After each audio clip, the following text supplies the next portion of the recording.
Bonjour. Donc si vous êtes ici, c'est pour que vous puissiez parler de votre projet.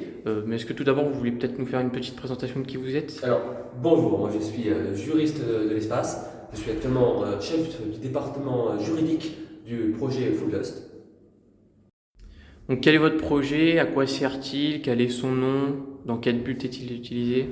Alors, notre projet, le projet Full Dust, est un projet qui vise à réduire la pollution spatiale des débris principalement de moins de 10 cm à l'aide d'un champ électromagnétique qui va pouvoir aller diriger les débris sur l'atmosphère afin de les désintégrer. Ne pensez-vous pas qu'il y a un certain danger? Donc comme vous l'avez dit, les débris vont chuter dans l'atmosphère, mais potentiellement certains ne seront pas détruits totalement. C'est une crainte raisonnable, en effet.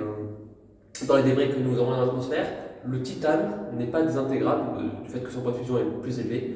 Cependant, sachant que les débris que nous traitons sont d'une taille, d'un poids très faible, après être ralentis par l'atmosphère, ils ne regagnent pas en accélération et donc ils ne poseront aucun dégât à l'humain.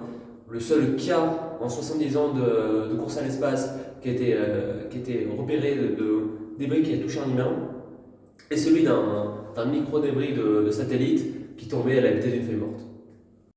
Donc d'après ce que vous me dites, le coût de ce projet a l'air d'être quand même assez conséquent. Est-ce qu'il y a un certain risque pour les contribuables à payer des taxes en plus? Il n'y a rien à craindre, les coûts sont entièrement pris en charge par la fondation philanthropique Dust. Donc les gens n'ont pas à avoir peur de ça.